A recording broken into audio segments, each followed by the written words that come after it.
an era where Topps has a lot of problems releasing sports cards on a timely manner, it seems like that era is gonna get worse and worse. One, with the NBA license coming next year, and then the year after the NFL. And now we have a surprise announcement on another brand that we all know. And it's going to get a lot worse. And I'm going to talk all about that in today's video. So what's going on, guys? It's Grip and Rip. And before we get into the video, let's plug the giveaway as usual. So at 10,000 subscribers, we're going to be giving away hobby packs of the newest product available at the time. All you got to do is be subscribed, to like this video, turn on the post notifications for all the content you see on the channel. And last, but certainly not least, leave a comment in the comment section of this video and countless other videos you see here on the channel on what has been your favorite moment so far this baseball season. We only have a couple weeks left, man.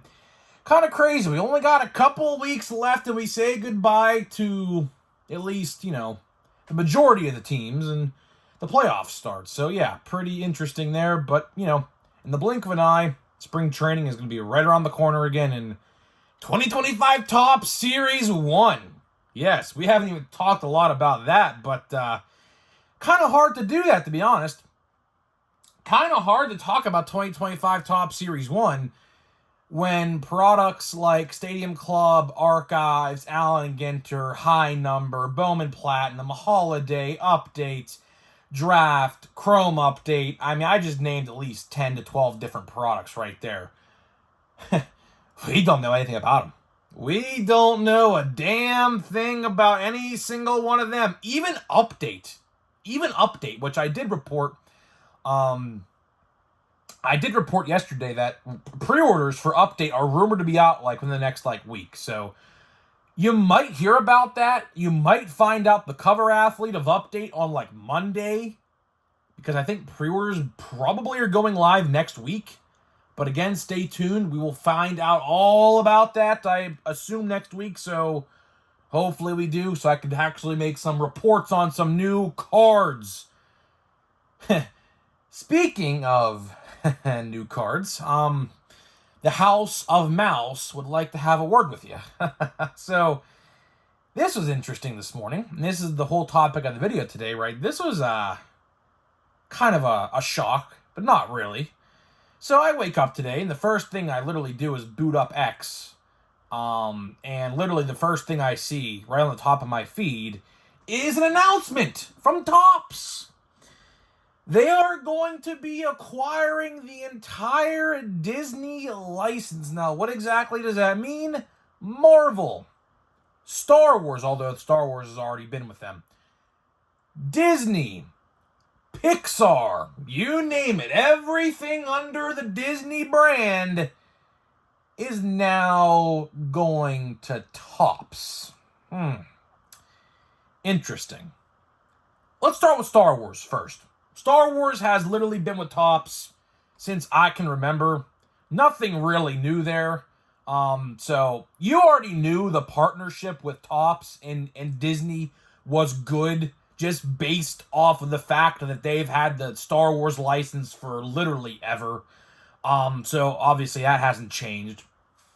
Marvel, we're finally getting Marvel, which I'm actually kind of intrigued by. Of course, I'm a big Marvel guy. I absolutely love Marvel, the MCU, and comic books. I'm a big comic book guy. I haven't read any in a while, to be honest, but I'm a big Marvel guy. Love the MCU. Haven't really been that great recently, but Deadpool and Wolverine, instant classic. Instant classic, by the way. But either way, then we got Pixar, which, in case you guys don't know what that is, that's basically your Toy Stories of the world, your Monsters, Inc., and things like that. And then you got Disney, which is basically Mickey Mouse and his friends, the Disney princesses, Peter Pan, Tinker Bell, you name it, they're all there, right? This actually drew a lot of confusion today on social media because forget about the Star Wars and Marvel. That's kind of obvious. I mean, Star Wars and Marvel's a given.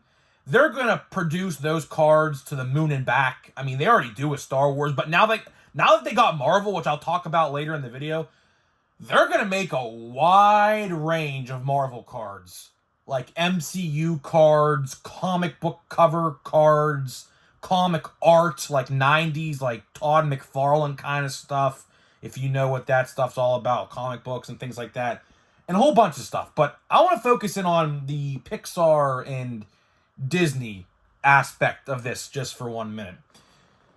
I am honestly pretty confused with this announcement, because the question I have, and I literally have tried to ask all my friends their opinions on this, and honestly, we all kind of agree on the fact that it's very random, and are these even going to sell?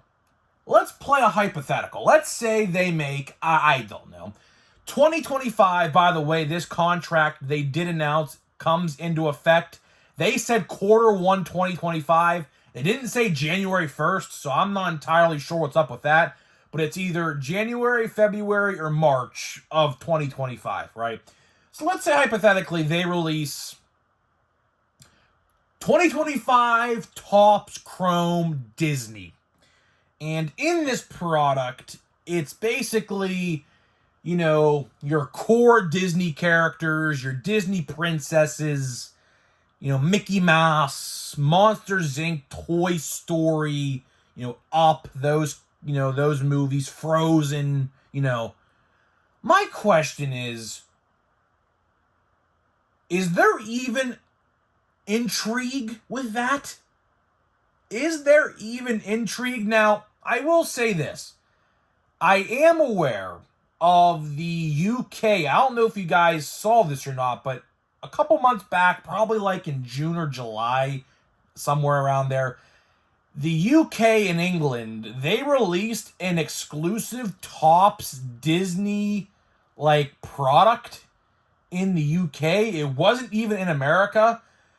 But, like, the one-of-ones, I will say, like, the one-of-ones and, like, the autographs, which I'll get into the autographs here in just 1 second.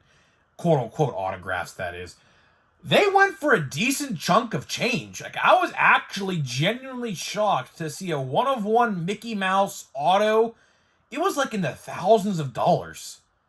And getting to the autographs, I guess, now that I'm on that topic, obviously, I mean, Mickey Mouse isn't signing a card. I mean, that's common sense. Now, I will say, I don't know exactly how they get these autographs. I will say I know this because actually I do have a friend, believe it or not, who was actually a Disney princess down in the park in Florida.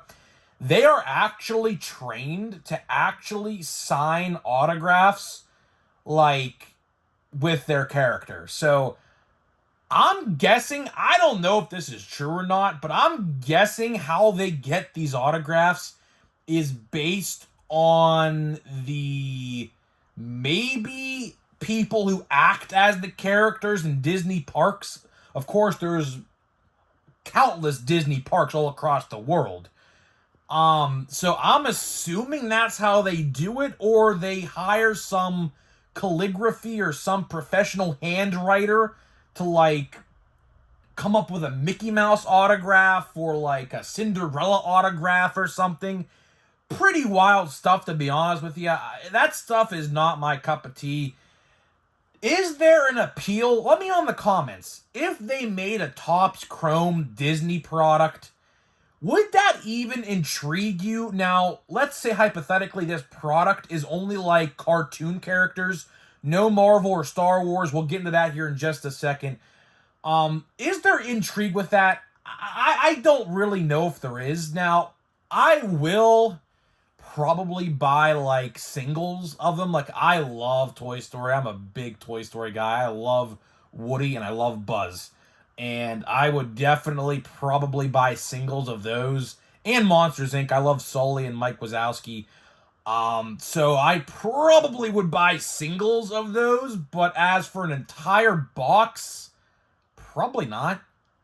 Now, on the other hand, with Marvel, this is where things get interesting because Marvel has been releasing cards.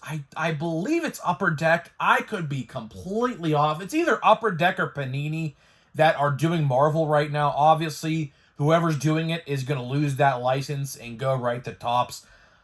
I'm actually genuinely intrigued with the Marvel side of things. Star Wars, we know what we get with them.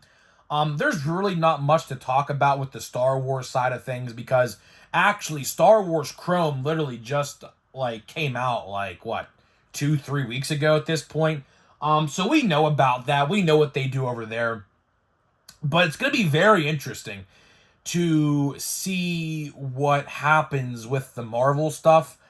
I'm going to predict they're going to do mostly comic stuff and partially the MCU.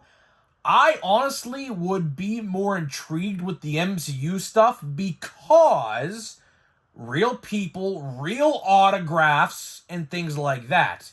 I'm assuming the comic stuff, you'll maybe see autographs from the artists of the art, maybe. That's just a guess, but I am pretty intrigued with the Marvel announcement. I think that will probably be, out of all the different brands they acquired, not naming Star Wars, obviously, because like I said, they've been around with them forever. The Marvel license is probably the most intriguing out of the bunch, out of Disney, Pixar, Marvel, because I think those will probably sell the best.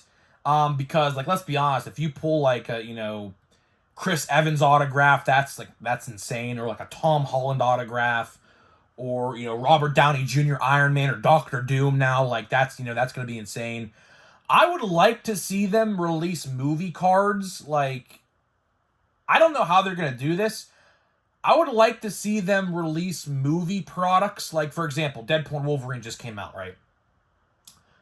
I would like to see them do Deadpool and Wolverine, boxes, before the movie came out. I don't think that's entirely possible because obviously spoilers and things like that. But I would actually love to see Topps. Hey, Topps, I mean, if you're listening here, I'm giving you a great idea right now. I would like to see a Deadpool and Wolverine themed product from Topps next year. I think that would actually do pretty well with Hugh Jackman and Ryan Reynolds autographs and any other autograph from all the different characters. I'm not going to spoil the movie if you haven't seen it, but if you haven't seen it yet, I don't know what you're doing. But Dogpool, I would love to see a Dogpool autograph. If they could somehow find a way to have Dogpool Paul Prince on cards, that would be pretty cool. Don't know if that's possible, but that's pretty cool. But now, let's focus on one other thing before we wrap this video up. What does this mean for Topps baseball? You see, I kind of alluded to this in the start of the video, and I'm going to end with this. I'm honestly pretty concerned, as if I wasn't already concerned. Because not only are we getting Disney, Pixar, Marvel, and Star Wars, we're also getting the NBA license next year. And they're going to pump those cards out like no tomorrow. And then the year after that, we get the NFL. And somewhere in there as well, we also get back the WWE. So, yeah. I don't know how Topps baseball is going to survive. Honestly, I don't know what they got to do. They might have to open and buy new printing plants. Because with all these different products, like tennis, who the hell's buying that shit? I would love to know, to be honest. Golf cards, they might make golf cards. I don't know. It wouldn't surprise me if they do. Garbage Pail Kids, they do. Star Wars, like I already stated, they do. I truly don't know how baseball cards are gonna survive. I don't know. Because obviously they're gonna print basketball and football cards to the moon. That's no doubt about it. Because those are gonna sell like hotcakes compared to baseball. No doubt about it. Disney and the Pixar stuff, I don't know where that's gonna land. You might maybe see like 1 or 2 products a year with the Disney stuff. I would be shocked if it's anything more. Now for Marvel, I think they're gonna do a lot of Marvel cards. Like I said, like they'll do like dedicated sets, maybe like Chrome Iron Man, Chrome Captain America, Black Panther, Thor, the Avengers as a whole. They could do a product on. They could do a product on the villains of Marvel, which there's a ton of. They could do a dedicated product on Spider-Man, which is kind of dicey because obviously Sony has partial rights to Spider-Man, obviously, as you guys may or may not know. So I don't know I don't know exactly what's gonna happen with there. I love Spider-Man. Spider-Man's my favorite character of all time. First movie I ever remember seeing in the theater, Spider-Man 3, 2007. Tobey Maguire, loved it. Hooked on Marvel ever since, obviously. And then Iron Man 2008 came out 1 year later. That's what started the MCU. So obviously, I'm a big Marvel guy. I know my Marvel history. So it would be kind of cool. Maybe even a Stan Lee dedicated product. I would actually like to see that as well.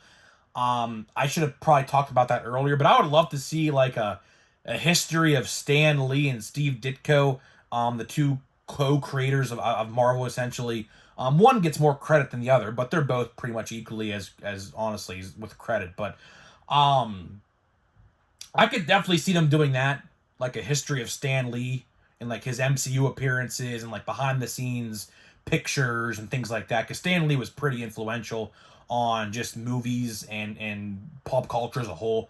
So I don't know, man. It's gonna be interesting, but I just have this bad feeling that baseball cards are gonna be left in the dust. I don't know how to feel about it. Let me know what you guys think in the comments. But that's pretty much all I got for you. That is pretty much all I got for you in this video today. Hopefully you guys did enjoy this video. So before we open a pack of Pro Debut here, let me tell you about today's sponsor of the video. This video today is sponsored by SeatGeek. SeatGeek is the official ticket market of Major League Baseball. And we have partnered up to deliver huge savings for you guys who watch my videos. So click the link down below, download the app, use my promo code GRIPANDRIP. That is promo code GRIPANDRIP at checkout, and you're going to save $20 off your first purchase. So big thank you to SeatGeek for sponsoring my videos. Now look into a pack of Pro Debut. We still are looking for our 3 other autographs. We pulled the parallel yesterday. We did pull a parallel, so that was pretty cool, I guess. Dalton Rushing. I think it's a pretty decent card. I don't really know if it's like, really, really like noteworthy, but looks like we have an all base pack here, unfortunately. That kind of sucks, but we have Carlson Reed Pirate. That's a decent one. I'm going to put that aside for my PC. Doesn't look like we have a lot of... This is the same pack collation. Are you kidding me? So, okay.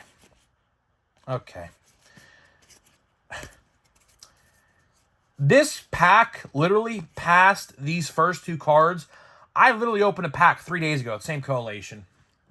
Why? Just why? I mean, I'm not even guaranteed to get the entire checklist if I buy 1 box. Why are we having duplicate packs with the collation? I don't. Before I go into a tirade, I'm gonna end the video right here because I could feel a rant brewing up. But we'll monitor the situation. We'll see if other packs in this box have the same collation issues. So, yeah, either way, guys, I'm getting out of here. Let me know what you think, and I'll see you guys in the next one.